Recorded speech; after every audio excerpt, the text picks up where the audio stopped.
Hello everyone, আসসালামু আলাইকুম। সবাই কেমন আছেন? চলে এসেছি নতুন বাংলা নাটকের আপডেট নিয়ে।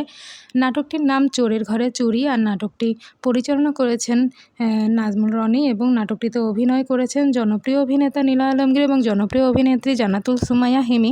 তাদের এই চোরের ঘরে চুরি নাটকটি আপনারা দেখতে পাবেন হাউসফুল এন্টারটেইনমেন্ট ইউটিউব চ্যানেলটিতে, এবং নাটকটির প্রোমো অলরেডি রিলিজ হয়ে গিয়েছে, সাথে পোস্টারও। পোস্টারটি অনেক ভালো লাগছে দেখতে, প্রোমোটাও অনেক ভালো লেগেছে, অনেক হাসির নাটকটি। আর হিমি আর নীলা আলমগীরের নাটক মানেই তো অনেক হাসির নাটক। আর তাছাড়া তাদের এই নাটকটি খুব শীঘ্রই আপনারা দেখতে পাবেন হাউসফুল এন্টারটেইনমেন্ট ইউটিউব চ্যানেলটিতে।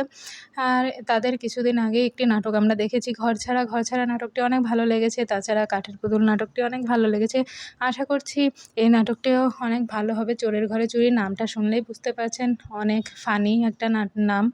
আশা করছি নাটকটাও অনেক ভালো হবে, আপনারা এনজয় করবেন। এই ছিল চোরের ঘরে চুরি নাটকের আপডেট। নেক্সট নাটকের আপডেট জানতে হলে আমাদের ইউটিউব চ্যানেলটি সাবস্ক্রাইব করে পাশে থাকবেন, এবং আমাদের Facebook page entertainment by me পেজটি ফলো করে পাশে থাকবেন। সবাই ভালো থাকবেন, সুস্থ থাকবেন, এবং বেশি বেশি করে বাংলা নাটক দেখবেন এবং বাংলা নাটকের পাশে থাকবেন।